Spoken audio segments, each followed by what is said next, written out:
نحمده ونصلي على رسوله الكريم اما بعد فاعوذ بالله من الشیطان الرجیم بسم اللہ الرحمن الرحیم۔ محترم سامعین، ہم بات کر رہے تھے احکام سنت کے تعلق سے، آئیے اسی پر آگے گفتگو کرتے ہیں، لیکن اس سے پہلے آپ سے یہ درخواست ہے کہ آپ چینل کو سبسکرائب کریں اور بیل آئیکن کو پریس ضرور کریں۔ چلیے شروع کرتے ہیں۔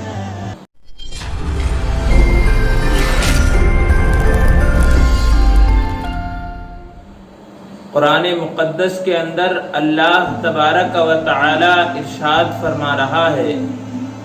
وَأَقِيمُوا الصَّلَاةَ وَآتُوا الزَّكَاةَ وَأَطِيعُوا الرَّسُولَ لَعَلَّكُمْ تُرْحَمُونَ، اور نماز کو قائم کرو اور زکوٰۃ کو ادا کرو اور رسول کی فرما برداری کرو، اس امید پر کہ تم پر رحم کیا جائے۔ رسول رحمت کا اصل ذریعہ اطاعت رسول ہے، یعنی جو شخص زندگی کے معاملات، عبادات، معاش، معاشرت اور ثقافت وغیرہ میں نبی کریم صلی اللہ علیہ وسلم کی سنت کا خیال کرتا ہے اور ہر کام کو اسی طرح سر انجام دینے کی کوشش کرتا ہے جس طرح نبی پاک صلی اللہ علیہ وسلم کیا کرتے تھے، تو اللہ تبارک و تعالی اس کے لیے اپنی رحمت کے دروازوں کو کھول دیتا ہے۔ پیارے دوستو، اس سے معلوم ہوا کہ اتباع رسول صلی اللہ علیہ وسلم میں اللہ کی رحمت کے خزانے چھپے ہوئے ہیں، اس لیے زندگی کے ہر شعبے میں اتباع کا خیال رکھنا چاہیے۔ ایک اور مقام پر اللہ تبارک و تعالی ارشاد فرما رہا ہے وَمَا كَانَ لِمُؤْمِنٍ وَلَا مُؤْمِنَةٍ إِذَا قَضَى اللَّهُ وَرَسُولُهُ أَمْرًا أَن يَكُونَ لَهُمُ الْخِيَرَةُ مِنْ أَمْرِهِمْ وَمَن يَعْصِ اللَّهَ وَرَسُولَهُ فَقَدْ ضَلَّ ضَلَالًا مُبِينًا، اور نہ کسی مسلمان مرد اور نہ کسی مسلمان عورت کو پہنچتا ہے کہ جب اللہ اور رسول کچھ حکم فرما دیں تو انہیں اپنے معاملے کا اختیار رہتا ہے، اور جو شخص اللہ اور اس کے رسول کا حکم نہ مانے تو تحقیق وہ کھلم کھلا گمراہ ہے۔ پیارے دوستو، اس آیت کا شان نزول یہ بتایا جاتا ہے کہ نبی اکرم صلی اللہ علیہ وسلم نے خاندان بنی ہاشم کی معزز خاتون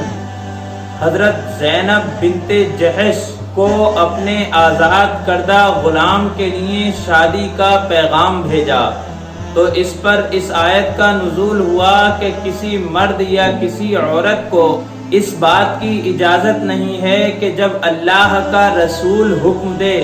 تو وہ اس حکم کو انکار کر دے۔ جب یہ حکم حضرت زینب نے سنا تو فوراً حضرت زید سے نکاح کرنے پر اپنی رضامندی کا اظہار کر دیا۔ پیارے دوستو، اگرچہ اس آیت کا تعلق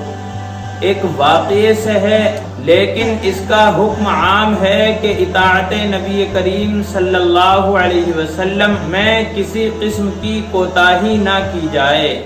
پیارے دوستو، ایک اور مقام پر اللہ تبارک و تعالی ارشاد فرماتا ہے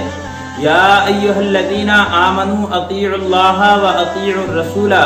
ولا تبطلوا اعمالکم،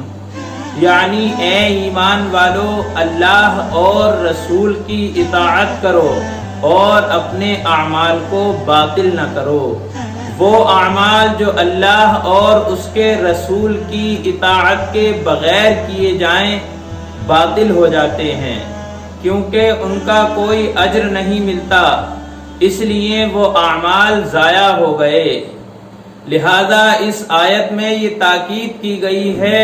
کہ اتباع سنت کے بغیر اپنے اعمال کو ضائع نہ کرو، بلکہ اللہ نے اہل ایمان کو اپنی اور اپنے رسول کی اطاعت کا حکم دیا ہے جو ان کے لیے دنیا اور آخرت میں بہتر ہے۔ تو محترم دوستو، آگے بھی ہم اسی پر گفتگو کریں گے۔ اللہ تبارک و تعالی سے دعا ہے پروردگار عالم رسول اکرم صلی اللہ علیہ وسلم کی اطاعت کرنے کی توفیق عطا فرمائے، آمین۔ دوستو ویڈیو اچھی لگی ہو تو لائک کریں، شیئر کریں اور چینل کو سبسکرائب ضرور کریں۔ ملتے ہیں اگلی ویڈیو میں۔ السلام علیکم ورحمۃ اللہ وبرکاتہ۔